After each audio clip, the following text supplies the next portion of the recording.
টানা বৃষ্টি আর পাহাড়ি ঢলে হাওড় অঞ্চলে বিপর্যয়। যেখানে থাকার কথা ছিল সোনালী ধানের ঢেউ, সেখানে ভাসছে কৃষকের স্বপ্ন। সুনামগঞ্জ, হবিগঞ্জ, কিশোরগঞ্জ, নেত্রকোনার বিস্তীর্ণ হাওড় অঞ্চলে পানিতে তলিয়ে গেছে বোরো ধানের ক্ষেত। ফসল ঘরে তোলার আগেই কৃষকের বছরের পরিশ্রম মুহূর্তে ভেসে গেছে পানির স্রোতে। নৌকা দিয়ে পানির নিচে ডুবে থাকা ধান তোলার চেষ্টায় কেউ কেউ। তবে শ্রমিক সংকটে ফসল শুকাতে পারছেন না হাওড় অঞ্চলের কৃষক। ভেজা ধান সরকারি গুদামের বিক্রি করা সম্ভব না হওয়ায় কৃষক বাধ্য হয়ে মধ্যস্বত্বভোগীদের কাছে বিক্রি করছেন। এতে কৃষকদের মিলছে নামমাত্র মূল্য, উঠছে না উৎপাদন খরচও। হাওড়ে ফসলের ক্ষতি ও ধান সংগ্রহ নিয়ে জানাতে কিশোরগঞ্জ ও হবিগঞ্জ থেকে যুক্ত হয়েছেন আমাদের সহকর্মীরা।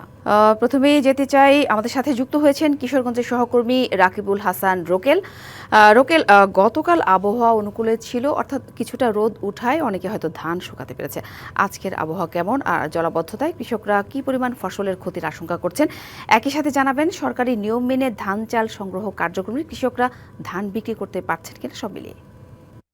যেমনটা বলছিলেন যে কিশোরগঞ্জে কিন্তু আনুষ্ঠানিকভাবে গতকাল দুপুরে কিন্তু ধান সংগ্রহ শুরু হয়েছে এবং সংগ্রহের পর থেকে কিন্তু এখন পর্যন্ত পরবর্তীতে খুব একটা ধান নিয়ে কাউকে যেতে দেখা যায়নি, কারণ কৃষকরা কিন্তু তাদের যে ধান সেই ধান কিন্তু শুকাতে ব্যস্ত ছিল। এছাড়া যদি বলি যে গতকালকে রোদ্রে দেখা মিলল, কিন্তু আজকে কিন্তু রাত থেকেই বৃষ্টি হচ্ছে, এখন পর্যন্ত কিন্তু বৃষ্টি চলমান, ফলে তাদের ধানগুলো কিন্তু শুকাতে পারছে না।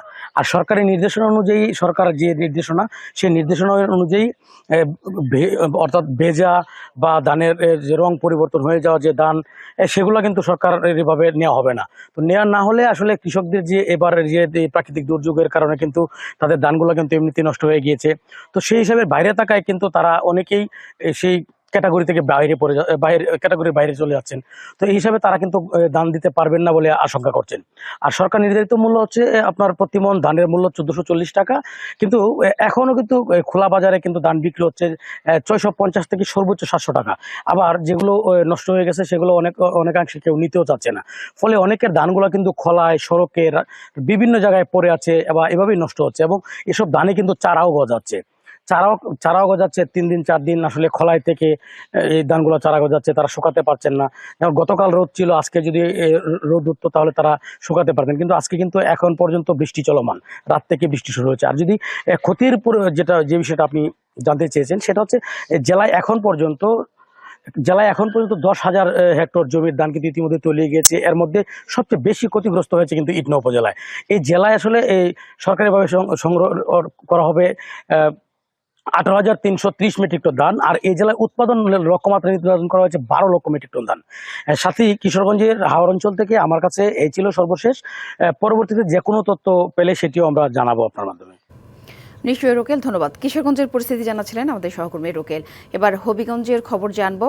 আমাদের সাথে এ বিষয়ে বিস্তারিত জানাতে যুক্ত হয়েছেন সহকর্মী সনি আহমেদ চৌধুরী। সনি, আজকের আবহাওয়া কেমন জানাবেন, আর একই সাথে জলাবদ্ধতায় কৃষকরা কি পরিমাণ ফসলের ক্ষতি হয়েছে বলে তারা ধারণা করছে, পাশাপাশি ধান সংগ্রহ কার্যক্রম নিয়েও আর কি তথ্য আছে আপনার কাছে জানাবেন।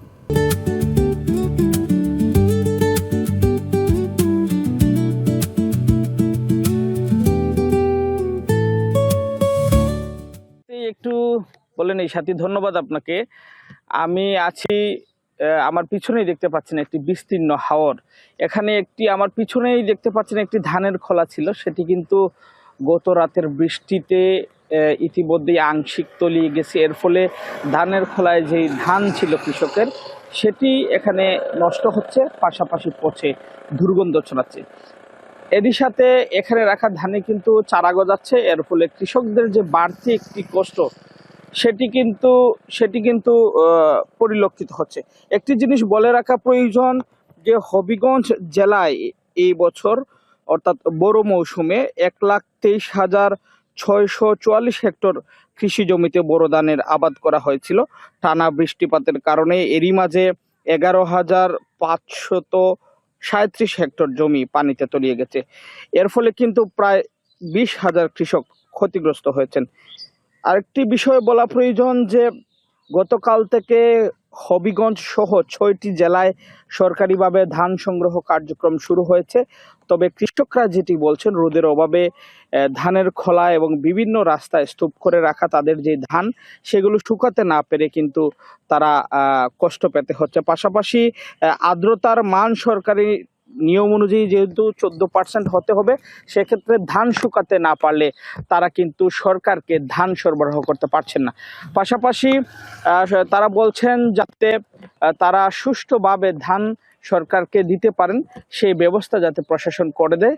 এখানে একটি অভিযোগ করেছেন তারা, নতুন করে আবেদন করতে গিয়ে অ্যাপসের মাধ্যমে তাদের নানা বিড়ম্বনায় পড়তে হচ্ছে। বিশেষ করে ওটিপি কোড যেটি ফোনে যায় সেটি পেতে তাদের অনেক সময় লেট হয়। সব মিলিয়ে কৃষকরা বলছেন তাদের ক্ষতি পূরণে যাতে সরকার এগিয়ে আসে এবং তাদেরকে যাতে সহযোগিতা করে। এই ছিল আমার কাছে সবশেষ। ধন্যবাদ সনি।